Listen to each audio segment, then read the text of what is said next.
पढ़ लिए? करे आगे?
कहिए।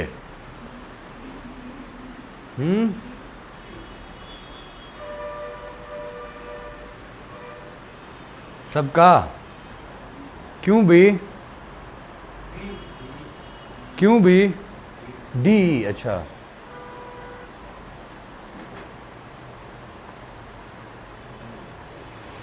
चलो कहानी क्या है समझे हैं? कहानी आया है समझ में ना? लकी ने पेंटिंग को कब ले गया वो? तो क्या उसको पता था पेंटिंग भी है उसमें? नहीं ना। और न्यूज़पेपर के वो जब ले जा रहा था बंडल को तो वो कंसेंट लिया था ना। और पेंटिंग के लिए उसको लेने की ज़रूरत नहीं थी क्योंकि उसको पता। तो जब वो ले जा रहा था क्या तब उसका डिसऑनेस्ट इंटेंशन था? तो चोरी तो नहीं होगा। क्या होगा फिर आंसर? बिना पोजेशन के तो बाहर उसने किया है तो डी तो नहीं होगा। आंसर क्या होगा? बी, क्योंकि वीना ने उसको दिया था कि नहीं कंसेंट पेपर फेंकने का। तो ये वीना को पता होना चाहिए ना कि पेपर के बीच में पेंटिंग भी है, उसको मत फेंको। जब वो कंसेंट दी पूरा बंडल फेंको तो मतलब आगे वाले को लगेगा इसमें कुछ नहीं है, वो ले जाएगा फेंकने के लिए। तो इट इज नॉट चोरी because of that reason. B is the answer. Next, हाँ, क्रिमिनल डैमेज अभी पढ़ाए नहीं है बट इसको हनुमान प्रोविजन के नाम से जानते हैं। बेसिकली लंका कैसे जला दिए थे हनुमान जी, तो अगर आप कुछ जला देते हो तो दैट इज क्रिमिनल मिसचीफ। कोई भी प्रॉपर्टी का नुकसान करना इज क्रिमिनल मिसचीफ।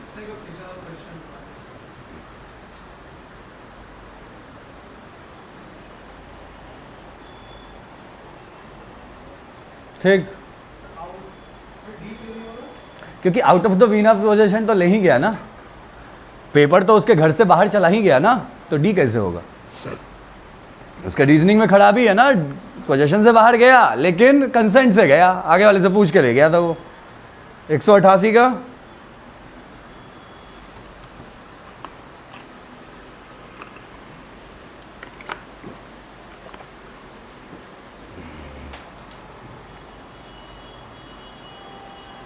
तो क्रिमिनल डैमेज में जानबूझ के जब किसी प्रॉपर्टी का नुकसान पहुंचाते हैं तो इसमें क्या क्रिमिनल डैमेज के लिए लायबल होगा?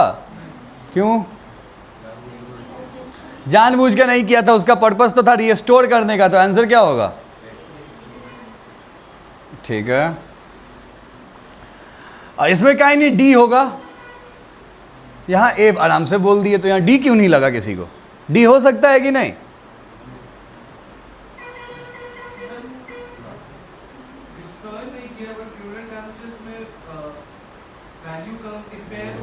कंप्लीटली डिस्ट्रॉय करना जरूरी है ही नहीं, खाली वैल्यू कम कर देना इनफ है। कंप्लीटली डिस्ट्रॉय करना जरूरी नहीं है, तो इसीलिए वो आंसर नहीं है। 189 लाई नहीं ही है। Would he have been guilty of theft?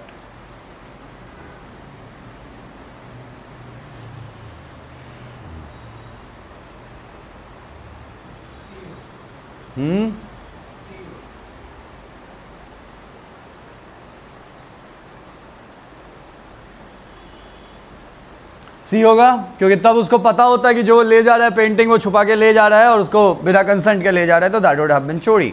190 का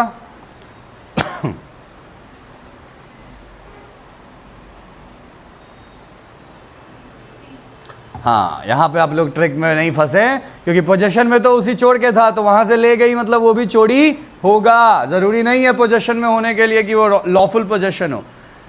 एंड फाइनली लास्ट का क्या होगा?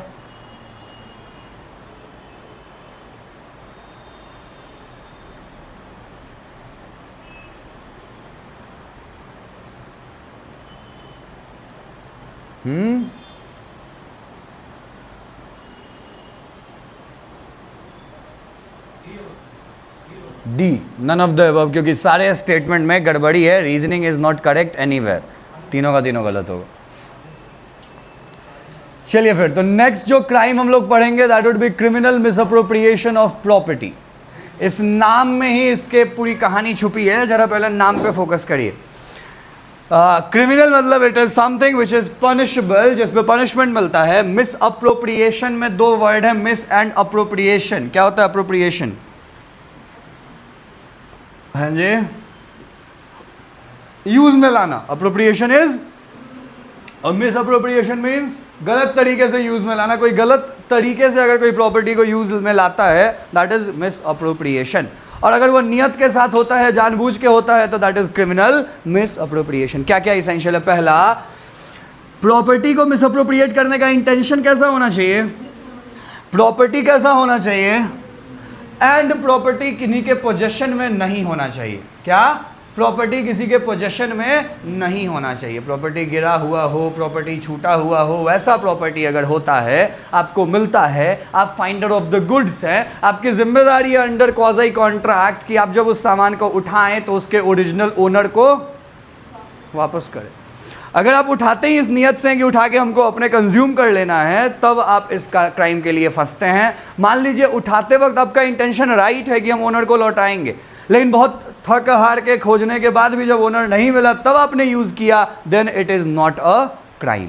ठीक है, अब कितने दिन आप यूज़ करेंगे, कितने दिन बाद, वो डिपेंड करेगा प्रोडक्ट के टाइप पे। मोबाइल मिलता है तो आप 1-2 महीना भी उसके ओनर को खोज सकते हैं, है कि नहीं? लेकिन फल मिलता है, आम मिल जाता है आपको रोड पे किसी का 1 kg, तब उसको आप कितने ही दिन खोजिएगा, अल्टीमेटली उसको आप कंज्यूम कर सकते हैं। ठीक है, दैट इज क्रिमिनल मिसअप्रोप्रिएशन।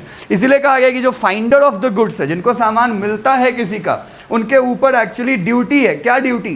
कि उनको ट्रू ओनर को ट्रेस करना है, अगर वो ट्रेसेबल हो। अगर नहीं है उसके बाद ही वो उसको यूज करें, अगर उससे पहले यूज करेंगे तो उनको सजा प्राप्त होगा। ठीक है, समझे? तो ये हर उस सिचुएशन के लिए है जहाँ पे आपका रोड पे कोई सामान उठा के निकल जाए, जहाँ पे क्लास में कुछ छोड़ दिया आपने तब कोई उठा ले, या जहाँ आप खुद से ही कोई सामान को गिरा दे, भूल जाए, उन सारे सिचुएशन के लिए we have this criminal misappropriation. And plus दो सिचुएशन जहाँ कोई सामान आपको देता है कोई अनजाने में और आपके पास वो रह जाता है अनजाने में। जैसा एक केस हमने डिस्कस किया था, फ्रेंड के यहाँ गए और माउथ फ्रेशनर का डब्बा उठा के चले गए, बाद में आपको याद आया कि अरे ये तो उसका था, आपने रख लिया, that two is criminal misappropriation. इतना समझ में आया? इसमें कोई कंफ्यूजन किसी को? आप फिगर आउट कर पाइएगा ना कि चोरी कहाँ पे लगेगा, एक्सटॉर्शन कहाँ पे, मिसअप्रोप्रिएशन कहाँ पे। यही है पूरे के पूरे प्रॉपर्टी वाले क्राइम में केस। अब अगला क्या है हमारा? तो अगला है क्रिमिनल ब्रीच ऑफ ट्रस्ट। यहाँ भी नाम में ही सब कुछ है, आपको ब्रीच करना है। ब्रीच मतलब क्या? तोड़ना है। और वो किस तरीके से? मतलब इरादतन, नियत के साथ। आप जब किसी का ट्रस्ट तोड़ते हो गलत नियत के साथ तो पनिशमेंट मिलता है। लेकिन याद रखिएगा, इतना ज़्यादा नहीं कोलोकली इसका मीनिंग ले लेना है। कोई भी ट्रस्ट नहीं, यहाँ ट्रस्ट का एक ही मतलब है, एंड दैट इज इंट्रस्टमेंट। क्या? इंट्रस्टमेंट मतलब होता है क्या? जब आप कोई सामान किसी को बेलमेंट करते हैं, आप सामान अपना जब किसी को ट्रांसफर करते हैं रखने के लिए, उसी प्रोसेस को कहते हैं इंट्रस्टमेंट। हम तुम में भरोसा जता रहे हैं। हम किसी को अपना कुत्ता दिए रखने को, ये क्या हुआ? भरोसा जताना। आपने उसमें इंटरेस्ट किया। हम किसी को बोले कि मेरा लैपटॉप बनवा के आ जाओ, क्या हुआ? ये भरोसा जताना। आपने लैपटॉप अपना दिया उसमें भरोसा करके, और आगे वाले ने क्या किया? लैपटॉप को बेच दिया। आगे वाले ने क्या किया? कुत्ता को बेच दिया। इन सब सिचुएशन में जहां प्रॉपर्टी का आपको करना कुछ है, आप उसको गलत तरीके से इस्तेमाल करते हैं और आगे वाले के भरोसे को तोड़ते हैं, that goes under criminal breach of trust. क्या इसेंशियल है इनमें भी? तो सबसे पहला, इसमें भी प्रॉपर्टी किस टाइप का होगा? सबसे पहला entrustment of property one person to another. दूसरा जो ऑफेंडर है वो प्रॉपर्टी को या तो अपने यूज में कन्वर्ट करता है या उसको बर्बाद करता है। और प्रॉपर्टी पे कुछ लिखा है क्या? मूवेबल, इमूवेबल, मतलब प्रॉपर्टी इसमें किस टाइप का आएगा? दोनों तरह की प्रॉपर्टी आ सकती है। हम किसी को अगर घर ही अपना दे के गए हैं कि भैया घर का ख्याल रखना, और वो घर में बिल्कुल तांडव कर रहा है daily, that too will go under what? Criminal breach of trust. ठीक है। और क्या करना होगा क्रिमिनल ब्रीच ऑफ ट्रस्ट? तो ऐसा कुछ भी करना जो हमने उसको मना किया है, जो हमने उसको मना किया। हम किसी को लैपटॉप दे और बोले कि इस लैपटॉप में कुछ भी करना, बट इस लैपटॉप को फुल्ली ओपन मत करना। आगे वाला हर दिन इसको फुल्ली ओपन करके फिर क्लोज कर रहा है, that too will go under, अब ये क्लोज हो जाएगा, that too will go under what? Criminal breach of trust. तो इसमें कोई कंफ्यूजन? No confusion, good. अब एक हुआ क्या, तो ये मध्य प्रदेश की बात है, और फिर तो बहुत सारे केस आने लगे। कमलनाथ एक टाइम पे वहाँ पे सीएम थे, और जब वो सीएम थे तो उन्होंने बहुत सारा सरकारी ज़मीन अपने परिवार वालों को बहुत सस्ते दामों में बेच दिया। तो बाद में उनके खिलाफ एक केस हुआ। अब केस ऐसा कोई है नहीं इंडिया में जिसमें ये हो मेंशन कि अगर एक पब्लिक जो मिनिस्टर है वो अगर कोई प्रॉपर्टी को ऐसे करता है तो उसके खिलाफ क्या चार्जेस लगेंगे। तो जो केस हुआ उसमें उसके खिलाफ क्रिमिनल ब्रीच ऑफ ट्रस्ट लगाया गया, और कोर्ट को ये तय करना था कि क्या एक मिनिस्टर इंडिया की प्रॉपर्टी को अपने पास ट्रस्ट में रखता है। The answer was yes. Court ने कहा कि इंडिया की प्रॉपर्टी इंडियंस की है, और अगर इंडियंस उनको मिनिस्टर बना के उस जगह पे भेजते हैं तो उनके पास वो property just as a trustee आता है। उनका काम है उस प्रॉपर्टी का इस्तेमाल करके अपनी जनता को बेनिफिट पहुंचाना, ना कि खुद को बेनिफिट पहुंचाना। तो जब ये करते हैं ऐसा, that is also a case of criminal breach of trust. यही चीज क्लियर हुआ शिव सागर केस में। देखिए जरा इस केस को।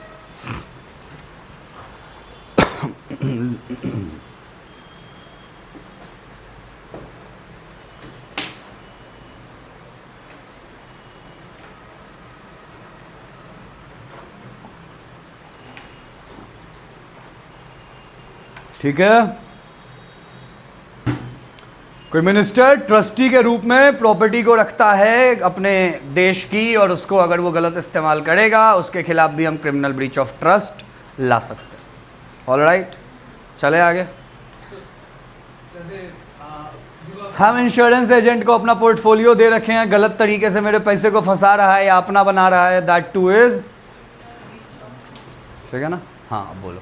किसी को आप अपना फ़ोन दिए ठीक करने के लिए, पेमेंट पे आता है, तो वो किसी को और थर्ड पार्टी को दे दिया सस्ते में फिक्स करने, और वो बीच का कमीशन खा रहा है, तो वो दे सकता है अगर आपने उसको अलाउ किया है। अगर आपने साफ साफ बोल दिया, जैसे बहुत सारे जगह पे जब आप लेटिंग करते हैं किसी को, हायर पे देते हैं, आई मीन रेंट पे देते हैं, तो लिख देते हैं कि सब लेटिंग इज नॉट अलाउड, है ना, कि सब कॉन्ट्रैक्ट्स आर नॉट अलाउड, कि अगर आप चाहते हैं कि तुम ही बनाओ तो उसी को बनाना होगा। लेकिन अगर आप ऐसा रेस्ट्रिक्शन नहीं रखें, जनरली मोबाइल दुकान पे ऐसा रेस्ट्रिक्शन कोई नहीं रखता है, तो वो लोग भी जनरली क्या करता है, अपना अगर मिस्त्री मिला ठीक है, नहीं तो किसी और जगह भेज के मोबाइल आपका बनवा के मंगवा देगा वो।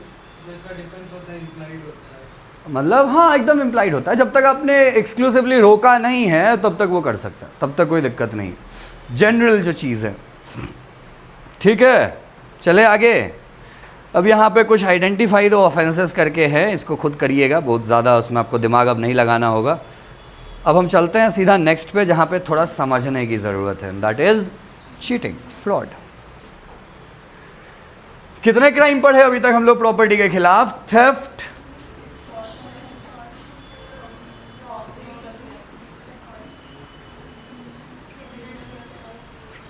है ना, यही सब ने हुआ, criminal misappropriation, criminal breach of trust, और बाकी ये 4 हो गए, 5। अब 4 2 6, 7वां देखिए क्या है, चीटिंग, फ्रॉड। अब फ्रॉड का भी हम चाहेंगे आप लोग को कि यहाँ से नहीं डायरेक्ट सेक्शन पे चलते हैं, क्योंकि ये सबसे इम्पॉर्टेंट है अगर हम प्रॉपर्टी वाला क्राइम देखते हैं उसमें, और बहुत बार आता है इससे क्लाट में सवाल।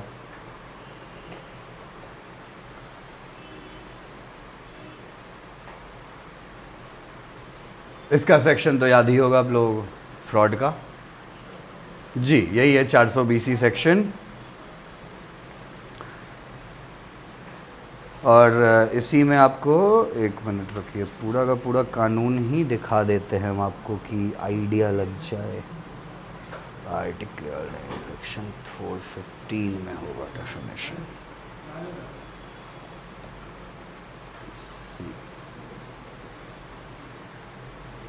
सो चीटिंग का पनिशमेंट 420 में दिया हुआ है, जो आप बार बार सुनते हैं, और उसका अगर डेफिनेशन खोजिएगा तो वो आपको यहाँ मिल जाएगा 415 में। हाँ जी, ओ ये है आपको उसका डेफिनेशन। देखिए तो एक बार पढ़ के खुद से क्या समझते हैं।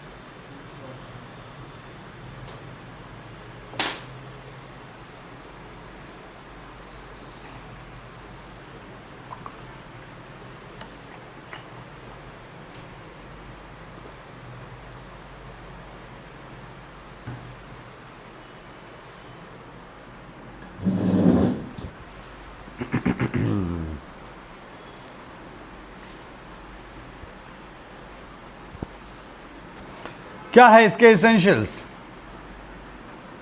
पहला, और देखो हुएवर सर्च हो गया, सॉरी।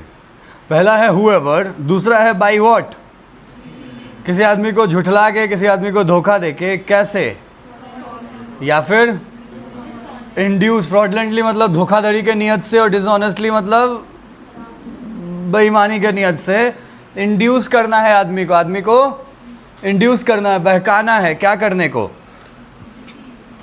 कि जिसको इंड्यूस करे वो कोई प्रॉपर्टी को क्या कर दे, डिलीवर कर दे किसी आदमी को, या फिर उस आदमी का क्या ले ले हम, कंसेंट, कोई प्रॉपर्टी को क्या करने को, रिटेन करने को, या फिर हम इंटेंशनली उस आदमी को इंड्यूस करें वो कोई ऐसा काम करने को, टू डू, या कोई ऐसा काम छोड़ने को जो वो नहीं किया या नहीं छोड़ा होता अगर उसको हम फ्रॉड नहीं किए होते। नहीं समझे? कोई आदमी और उसको एक बिजनेस में इन्वेस्टमेंट करना है, हमको पता चला उसके पास मोटा पैसा है, कहीं बड़ी बिजनेस में वो देने वाला है। हम जाके उसको एक अपने दोस्त के बिजनेस के बारे में बहुत अच्छी अच्छी बातें बताते हैं और उसको कहते हैं कि अगर कोई बिजनेस में आज के डेट में सबसे ज़्यादा रिटर्न है तो वही बिजनेस हम आपको बता रहे हैं अपना समझ के, लेकिन इस बात को कहीं और मत बताइएगा। वो ये सब चीज़ सुन के वो आदमी बहुत ज़्यादा इंड्यूस होता है और वो जाता है मेरे दोस्त में के कंपनी में इन्वेस्टमेंट करता है। जो वो ऐसे नहीं करता अगर मैं ये सारी बात, तो ये भी क्या है, फ्रॉड है, ये भी फ्रॉड है। या वो आदमी अपना भला के लिए कहीं ज़मीन खरीदना चाहता है, कहीं घर बनाना चाहता है, हम उसको बोल दिए झूठा कि इस जगह पे अगर ज़मीन खरीदोगे सरकार जो है कुछ दिन बाद यहाँ पे बहुत रिस्ट्रिक्शन लाने वाली है, यहाँ रोड नहीं निकलेगा, यहाँ पे ज़मीन विवादित है, और उस चक्कर में वो ज़मीन नहीं खरीदा और हम वो ज़मीन खरीद लिए। ये भी क्या है, फ्रॉड। क्योंकि वो ज़मीन नहीं खरीदा, क्यों? क्योंकि हमने उसको भरमाया। तो अगर कोई आदमी कुछ ऐसा करता है जो बिना मेरे भरमाए वो नहीं करता, तो वो भी क्या है, फ्रॉड है। कोई आदमी कि शादी नहीं हो रही है और उसका एक एजेंट बोलता है हम शादी करवा देंगे, और लड़की वाले को बोलता है कि वो आदमी जो शादी जिसको करना है वो गवर्नमेंट सर्वेंट है, आप लोगों को बताया वो केस बार बार में, और शादी के बाद पता चलता है खाली सर्वेंट है, तो ये भी क्या है, फ्रॉड है। आप शादी तभी करने का हामी भरे जब वो आपको झूठ बोला गया। तो यही है फ्रॉड। आप किसी से कुछ भी या तो रिसीव कर ले, सामान ले ले, है ना, दुकान में आ गए हैं, हम बोल रहे हैं ये देखिए चार्जर, इससे कोई भी मोबाइल चार्ज हो जाएगा, कभी ख़राब नहीं होगा, इसको आप तोड़ भी सकते हैं तब भी ये जुड़ जाएगा, दिस दैट करके आप जैसे ही चार्जर लिए वो भाग गया वहाँ से, अब पता चल रहा है चार्जर आपका चल नहीं रहा, तो उसने क्या किया, आपको झूठ बोल के आपका पैसा लिया है। क्या है वो, फ्रॉड। तो प्रॉपर्टी में पैसा हो, कोई घर हो, सामान हो, कुछ भी अगर आप किसी को डिलीवर करते हैं झूठा, कोई झूठ बात बोलने के कारण और आपका नुकसान होता है, तो वो चला जाएगा फ्रॉड में। लेकिन ध्यान रखना है कि आगे वाला जब आपके साथ सही में ये चीज़ नियत के साथ कर रहा होगा, जब वो जानबूझ के झूठ बोल रहा होगा। अब हम सही में हमको लगता है कि पतंजलि में इन्वेस्ट करना बहुत अच्छा है, इसलिए हम आपको एडवाइस देते हैं पतंजलि में इन्वेस्ट करो, और इन्वेस्ट करने के बाद आपका पैसा डूब जाता है। यहाँ पे हम लायबल नहीं हैं, क्योंकि हमने जब बात कही थी तो हमारा उद्देश्य या नियत जो था वो खराब नहीं था, ठीक है ना। तो intention matters the most in fraud cases. आपके बात बोलने के वक्त आपका इंटेंशन आखिर क्या है, ठीक है। देख लीजिए, कुछ केसेस भी पढ़ लीजिए। अब क्या ही हम एग्जाम्पल दे, जब आपके सामने इतने एग्जाम्पल कानून में दिए गए हैं। पढ़िए तो एक एक करके सबको।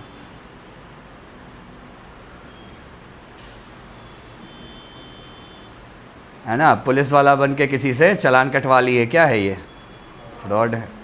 वकील का भेष पहन के किसी का केस लेके भाग गया पैसा लेके, क्या है ये? फ्रॉड है। जज साहब ने अभी 3 साल तक अपना जज में एक पूरा कोर्ट चलाए हैं गुजरात में, पता चला आप लोग को? गुजरात में एक आदमी ने अपना पूरा फेक कोर्ट रन किया है 3 साल तक। 3 साल तक वहाँ वकील आते रहे, क्लाइंट आता रहा, केस चलता रहा, वो रिजॉल्व करता रहा, और वो जज था ही नहीं, फ्रॉड था। वो जो बाबा लोग आपको कहते हैं कि असीम कृपा बरसेगी, पैसा दे दीजिए, वो भी क्या है? फ्रॉड है। इसीलिए बाबा लोग बहुत टेक्निकल होते हैं, वो लोग डायरेक्ट नहीं कहते क्या एग्जैक्ट होगा, वेग कर देते हैं। असीम कृपा बरसेगी, खुश रहिएगा, खूब सारी संतुष्टि होगी, आपको पता नहीं चलेगा इसको प्रूफ कैसे करेगी हमको संतुष्टि नहीं हुई। समझ रहे कि नहीं? आप वेग रखिएगा तो फ्रॉड नहीं है। वेग मतलब आपका स्टेटमेंट ऐसा हो जो किसी को क्लियर कट कुछ ना कहे। चार्जर ले लो, बहुत अच्छा है, दिस इज नॉट फ्रॉड, आपके लिए अच्छा है, आगे वाले के लिए अच्छा नहीं है। लेकिन चार्जर ले लो, इससे सारा मोबाइल चार्ज होता है और उससे सारा मोबाइल चार्ज होता ही नहीं है, ये कैटेगोरिकली रॉन्ग स्टेटमेंट है और ये फ्रॉड में जाएगा। ठीक है? हाँ, तुम अश्विन को समझाओ तब तक। नहीं, और कोई डाउट? और कुछ डाउट इससे, फ्रॉड से?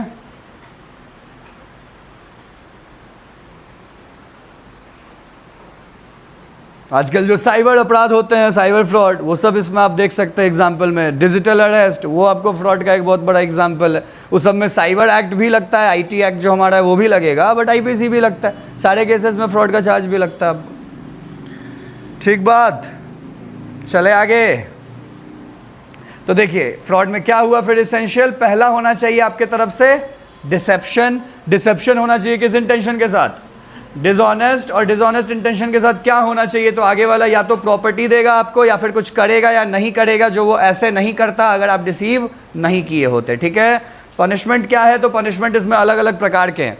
अगर आप खाली फ्रॉड करते हैं कोई काम को लेके, मतलब खाली उससे कुछ करवाने या ना करवाने के लिए, 2 साल का सजा है। अगर फ्रॉड करते हैं सामान डिलीवर करवाने के लिए, 3 साल का सजा है। और अगर फ्रॉड करते हैं मोदी जी बन के, तो 5 साल का सजा है। मोदी जी बन के मतलब आपने किसी और का वेशभूषा धारण कर लिया और तब उस बदौलत आप फ्रॉड करते हैं, जिसको चीटिंग बाय इम्पर्सोनेशन कहते हैं, तो उसके लिए सजा सीधा 5 साल। ठीक बात, समझे यहाँ तक? चलिए अब देखो यहाँ क्वेश्चन है। प्रिंसिपल यहाँ है, क्वेश्चन यहाँ है।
क्या होगा?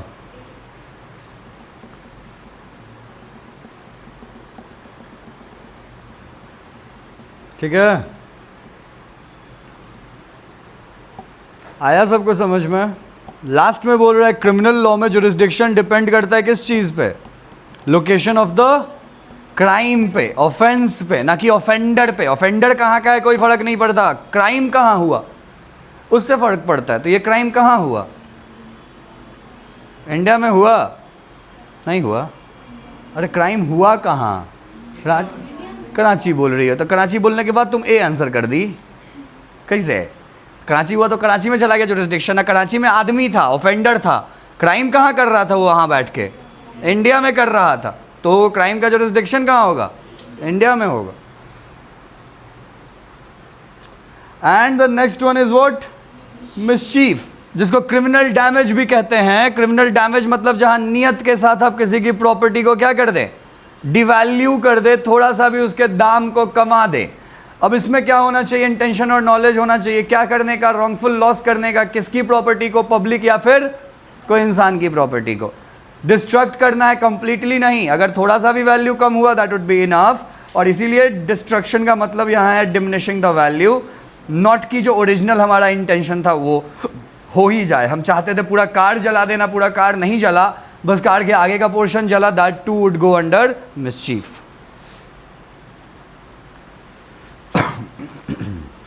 तो मिसचीफ में बहुत ज़्यादा टाइम नहीं लिए हैं, इजी सेक्शन आप समझ ही गए होंगे उसका मतलब क्या है, और एक केस भी हम लोग बना ही चुके हैं।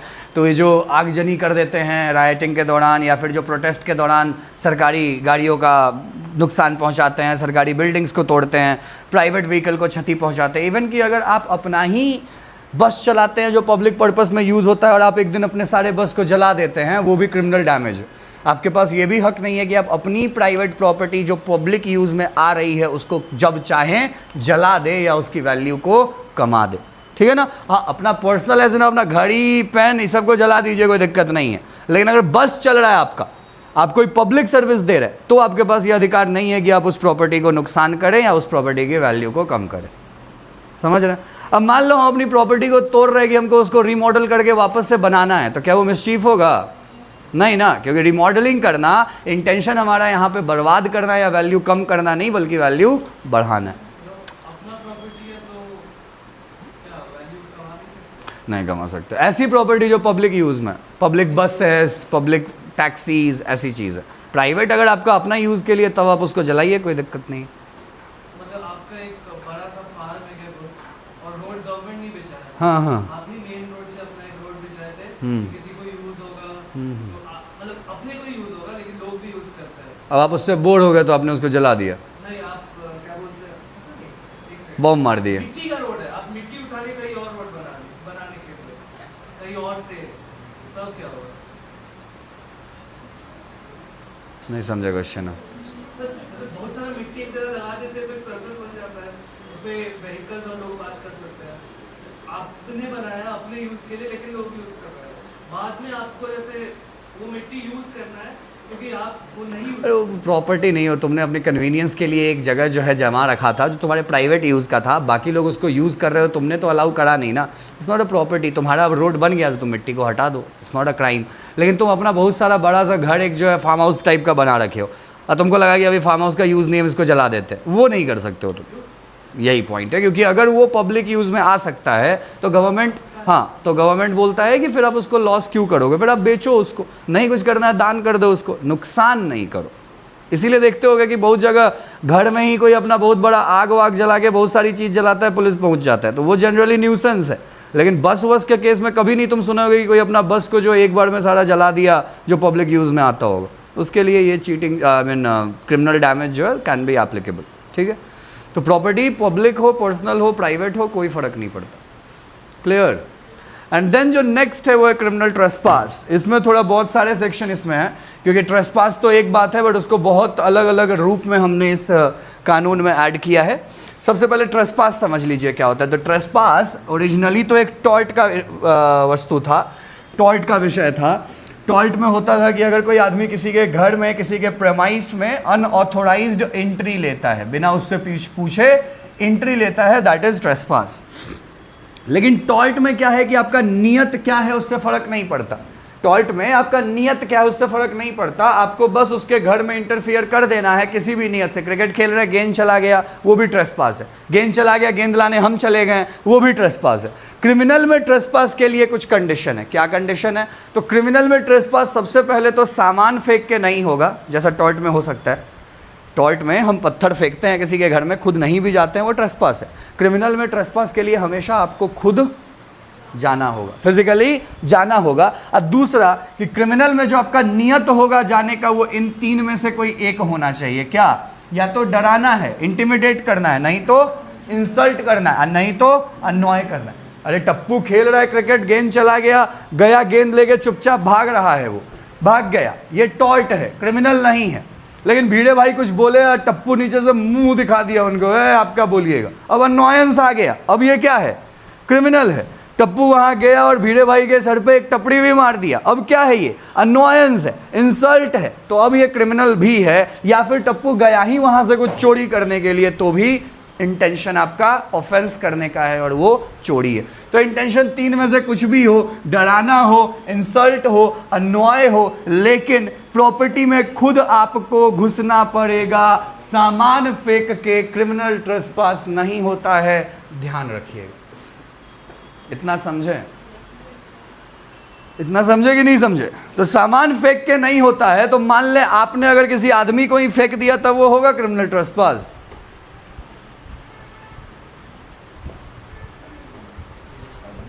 आदमी को ही फेंक दिए हम आदमी के लिए तो नहीं होगा भाई, चलो तो फेंका गया है ना, वो तो खुद आया नहीं है, तो वो तो फेंका गया, उसके लिए कुछ नहीं होगा। मेरे लिए क्या होगा? क्या ये मेरे लिए ट्रेसपास होगा या नहीं होगा? Physically entering into the property, no. It can be any other crime but it won't be trespass. Trespass में हमको फिजिकली इंटर खुद करना जरूरी है। हम जब तक खुद नहीं इंटर करेंगे ट्रेसपास नहीं होना। अब ये जब हम कर देते हैं तब जाके वो ट्रेसपास हो जाता है। तो ट्रेसपास तो किसी भी जमीन में हो सकता है। हम खाली जमीन खरीद के छोड़े हुए हैं, जमीन पर लिख दिए प्राइवेट प्रॉपर्टी। कोई जमीन पर बकरी छोड़ के चला जाता है, बकरी छोड़ने के लिए खुद भी घुसता है, दैट इज ट्रेसपास। लेकिन घुसता है इस नियत से कि अंदर आके हमको इंसल्ट करेगा, अन्याय करेगा, दैट इज क्रिमिनल ट्रेसपास। समझ रहे हैं? और यही क्रिमिनल ट्रेसपास वो जमीन खाली पे नहीं करता है, बल्कि इस खाली जमीन पे घर मेरा बना है उस घर में करता है। तब वो क्या हो जाएगा? House trespass. नॉर्मल ट्रेसपास कहीं पे भी हो सकता है। हाउस ट्रेसपास कहां होगा? जहां आदमी अपनी बिलोंगिंग्स को रखता है, जहां आदमी अपनी बिलोंगिंग्स को रखता है, या फिर जहां आदमी खुद रिसाइड करता है। तो अगर कोई झोपड़ी में रह रहा है या कोई टेंट कहीं अपना मकान बना के रह रहा है रोड साइड में, और उस टेंट में भी आप घुसते हैं उसको मारने पीटने के पर्पज से, that will also go under house trespass. समझे?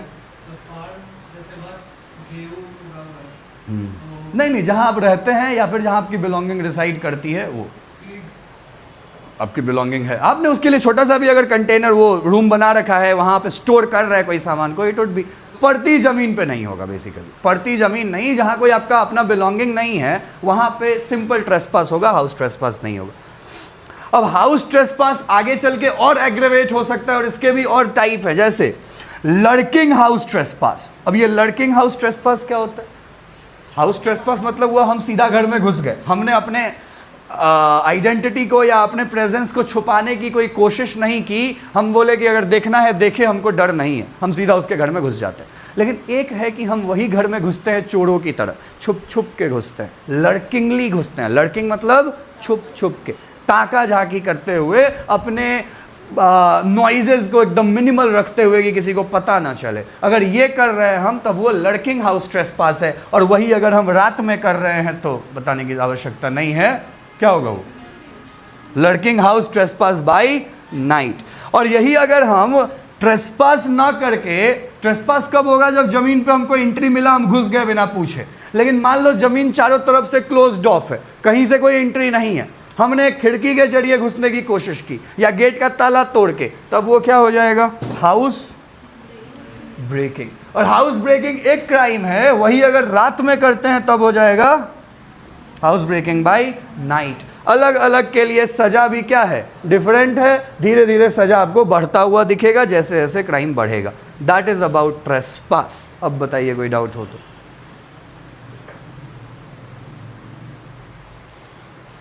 और कोई डाउट? मैरिजेस रिलेटेड हम लोग ऑलरेडी पढ़ चुके हैं, मॉक मैरिजेस, बाइगमी, ये सब क्रिमिनल इलोपमेंट, याद होगा आपको, प्रॉपर सेक्शन वाइज हम लोग डिस्कशन कर लिए थे, इस पे ज़्यादा टाइम नहीं दे रहा हूँ। एडल्ट्री नहीं हुआ था, क्योंकि अब तो एडल्ट्री क्राइम है नहीं, तो एडल्ट्री शायद हमने डिस्कस नहीं किया था, लेकिन पहले के टाइम पे क्राइम था, और उससे आज भी सवाल आ सकते हैं। तो आपको पता है किसी को एडल्ट्री के बारे में? एक्टस रियस मेंस रिया, ठीक, बताइए।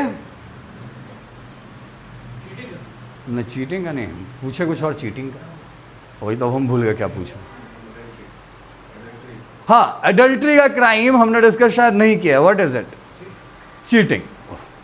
एडल्ट्री इज चीटिंग, लेकिन एडल्ट्री के चीटिंग में भी इसेंशियल है। एडल्ट्री का इसेंशियल हुआ करता था क्राइम अगेंस्ट मैरिजेस में, आपको वो पढ़ने को मिलता लेकिन ये सब तो हम लोग ऑलरेडी पढ़ चुके हैं, तो इसको मैं